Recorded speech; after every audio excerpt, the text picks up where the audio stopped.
Hello and welcome to another edition of Superhero Movie Review Time. I'm your host Grant Liston, a very bored Englishman. Oh, sweet Jesus, no. This film is such a slog. It took me 2 nights to get through it because it's so boring. Okay, let's start from the beginning. Released in 2009, X-Men Wolverine Origins is the fourth live-action X-Men movie and serves as a prequel to the original X-Men movies. That being said, I'm pretty sure director Gavin Hood and writer David Benioff, I'll never forgive him for Game of Thrones. I'm pretty sure neither of these two actually saw the original trilogy of X-Men. They just thought, oh, cool characters, this looks awesome, people will love it! We did not. So, sit back and relax as we review X-Men Wolverine Origins. God help me. So the film starts in the... oh great, children actors. So it's set in 18 blah blah and okay, right, let's get this out of that. Children actors aren't all bad, but there's more bad than good, I'd say. The kid playing young Victor's doing a pretty decent job, but because this is a Wolverine film, we're focused on the Wolverine kid, and I'm not a fan. I mean, I don't want to crap all over his parade. I mean, he's just a kid. He will probably get better. Wasn't a fan of his performance. Sabretooth's dad is Wolverine's dad as well, so that makes Wolverine and Sabretooth brothers. I don't really remember that happening in the cartoon, and from what I've heard, it doesn't happen in the comics. If I'm wrong, please let me know, but that's what I've been informed by. This is not an actual thing that happens in the X-Men universe. But, for the narrative of this story, not a bad idea, you know, having this whole brother v brother storyline. Adds a bit more conflict.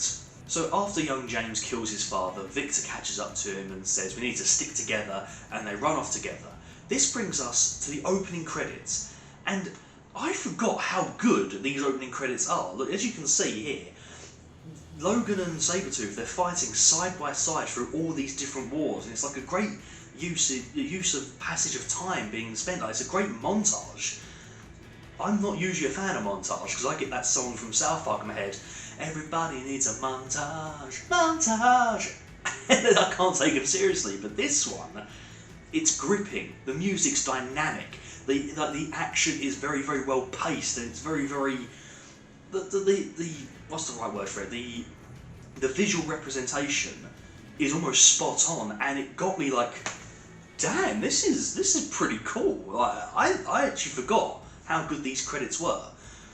In my opinion, the film probably should have done this as the movie, watch them go from war to war and then watch the eventual breakup of their relationship as brothers. It all comes to a head though when Victor played amazingly. Like, the MVP of the film is Liev Schreiber. His portrayal of Sabretooth is fantastic. He's cold, he's dark, he's sadistic, and he's really enjoying himself. You can really tell in the actor's performance. He really, really is enjoying himself. Unfortunately, the rest of the cast kind of give a by numbers, but we'll get there soon enough. So Victor, during, I assume it's the Vietnam War, but I think that's where they set it really, he then tries to rape one of the villagers, and his fellow soldiers try and stop him, so he kills them, and Logan jumps in to try and have his back and save him.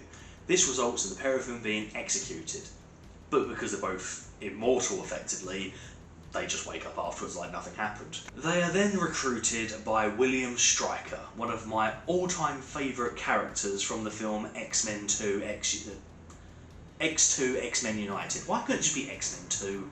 Why did they have to give it such a crap name? This time, however, he's played by Danny Huston, and once again, I'm not a fan. Every film I've seen him in, I've just not enjoyed it, and I don't know if it's him or the script or the story, but I don't connect to it. I don't look at this guy and go, oh, he'll be great in this part, or oh, he's in this film, I can't wait to see it. No, I'm not getting that feel, I'm not getting that reaction, and I think he kind of sucks. Also, Danny Huston is at least 6'2", maybe higher to the 6'4" range. He's a big dude, you know, he's tall. You look at X2, X-Men United, stupid name. He's played by Brian Cox, a phenomenal actor, huge fan. He's not that tall. Like, there's definitely a height problem here. And seeing as this film is set before the X-Men trilogy, how does he shrink so rapidly in like the 20 odd years? I know you do sort of shrink as you get older and that, but not by that extent, you know. That's poor bit of planning, really. So William Stryker then recruits Wolverine and Sabretooth into his gang of mercenaries. So Stryker also recruits Merry from Lord of the Rings, this guy, that guy, celebrity guest appearance from will.i.am, and most disappointingly, Ryan Reynolds as Wade Wilson, Deadpool. Full disclosure now, Ryan Reynolds as Deadpool is perfect. There is literally a small list of characters and the actors who have played them, and you look down the list. So Patrick Stewart as Professor Xavier, Hugh Jackman, Wolverine, perfect. Ryan Reynolds Deadpool is on that list. There is just a certain... If I could look at all these actors and try and find someone who isn't Ryan Reynolds to play Deadpool, I would struggle. Very much so. It's a very unique role, and Ryan Reynolds kind of is the personification of Deadpool. This film, however, clearly has other ideas because they absolutely ruin him. When Ryan Reynolds is on screen, he's doing a phenomenal job as Deadpool, or Wade Wilson really, but he's only on screen for like less than 5 minutes and doesn't get enough time to shine. But he's really going for it, and then he's gone and you don't see him for the rest of the movie. But you do see Deadpool. More on that later. So the Fellowship of the Mutants then decide to attack this African stronghold, and okay, yeah, the big guy punches the tank, pretty cool. Agent Zero then does a backflip over a fence while shooting everybody. Okay, it's X-Men, it's goofy, I can look over this. For absolutely no reason, Sabretooth is climbing the side of the building to land on the roof and go, and that's it. That is his entire involvement. Maybe there was some cut scenes there to explain what he was doing. Maybe taking out a sniper or something, but he climbs the building, gives a wry grin, and that's him done. Right? You get Merry from Lord of the Rings doing his, like, he talks to technology, so he uses the lift when they shut it down, and will.i.am can teleport, so he teleports and says, you don't want to do that, brother, so stopping the guy getting the gun out. They all kind of have useful attributes. Wolverine doesn't do a damn thing. He's kind of just there to make sarcastic remarks. And, okay, the one action scene from Deadpool here is okay. I think when we first saw it, we were like, it's Deadpool, it's Deadpool, it's Deadpool, it's Deadpool, Deadpool's here! And it's been 11 years now. 12 years now. Jesus Christ, it's 2021. Oh. Yeah, so it's just him waving swords and cutting bullets in half. It's not actually that good. It's very basic, I'd say. Excuse me, I'm having a mental breakdown.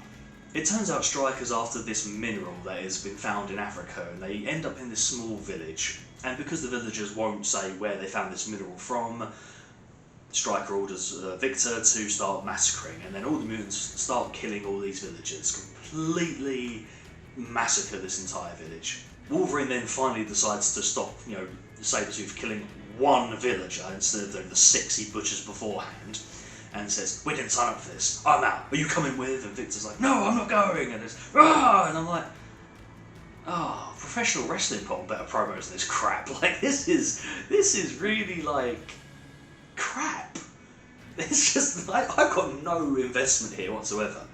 But the bottom line is that Wolverine decides to walk away from the mercenaries, and you get this nice little shot of all the mercenaries standing there. Can't believe he's gone. He hasn't done anything. Like, we as the audience can assume Wolverine has done this, that and the other. But from what we've actually seen from this movie, from the minute he joins the mercenaries to the moment he leaves, he does nothing. will.i.am does more. We now go to 6 years later, and Wolverine is living the quiet life. He's got himself a nice cabin in Canada, a hot girlfriend, and works as a lumberjack. But one day, all of this changes, as members of his original team are being hunted down and assassinated by an unknown assailant. It's Victor.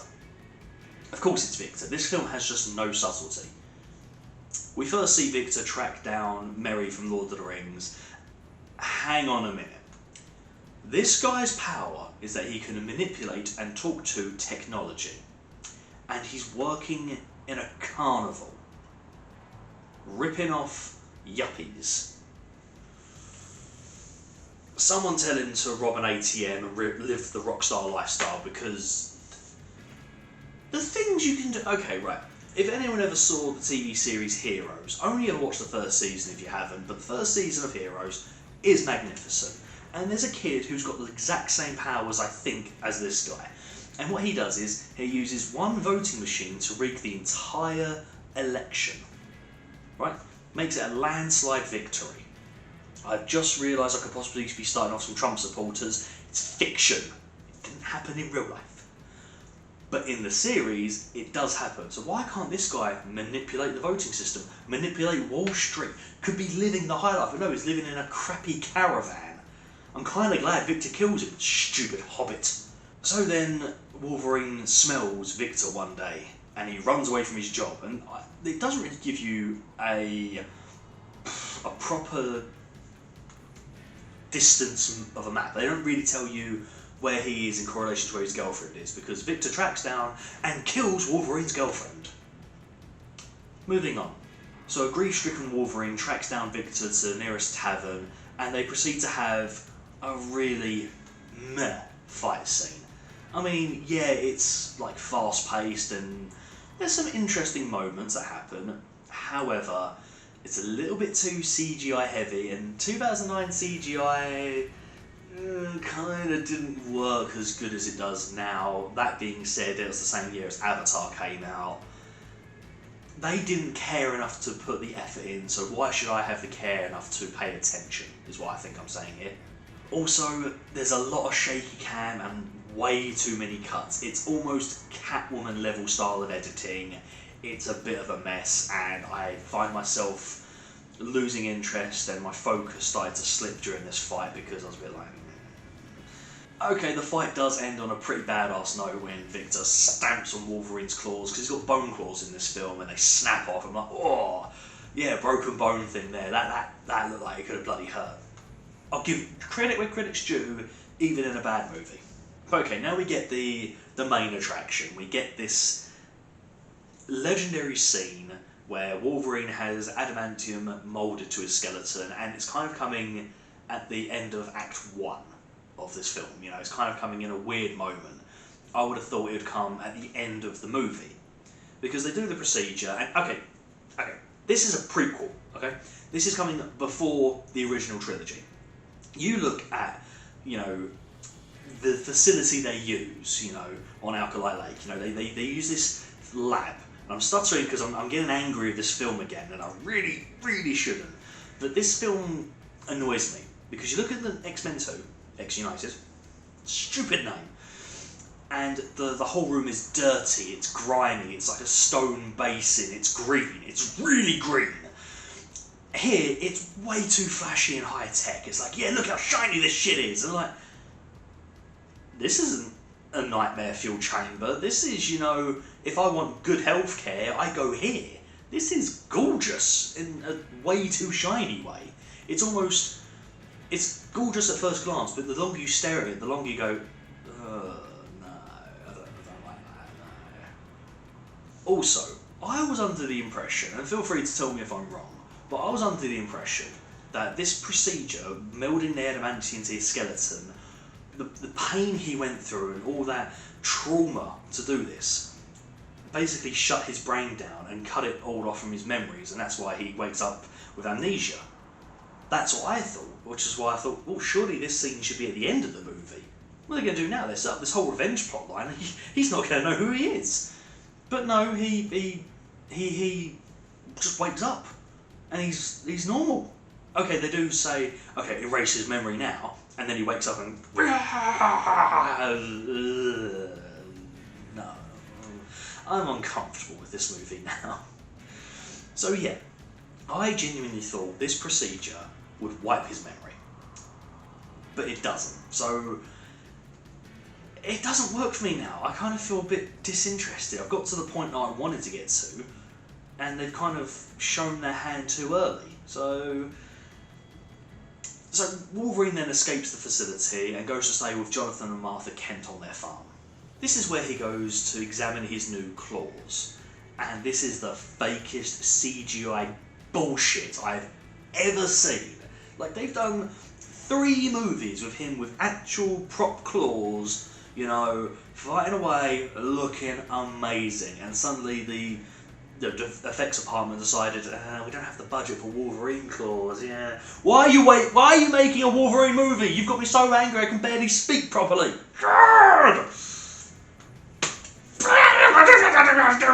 Dick dastardly, why? These CGI bullshits just don't make any sense. Like, they just look so fake. So as he's having some nice heart-to-heart moments with this elderly couple, this guy comes back and kills them, kills this elderly couple, and he radios in, oh, Weapon X has just killed this elderly couple. Okay, we already thought you were a dick, now you're just a bigger dick, congratulations, like, okay.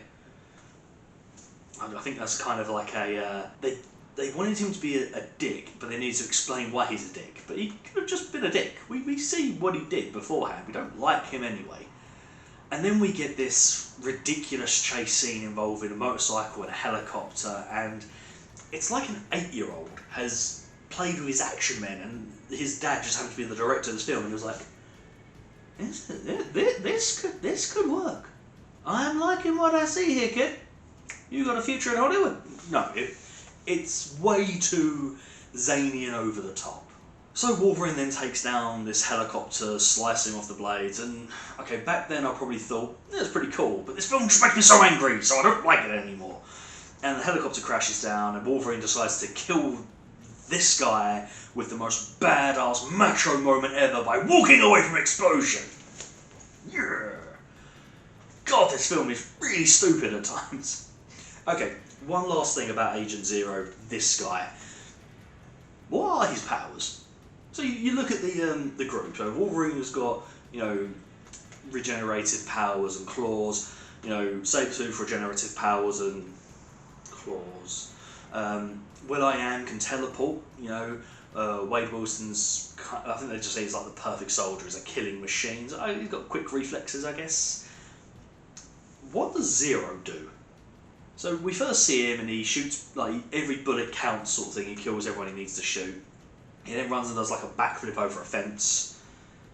And I'm just sitting there going, so is his power just, I'm awesome? I'm actually okay with that, but I need more information.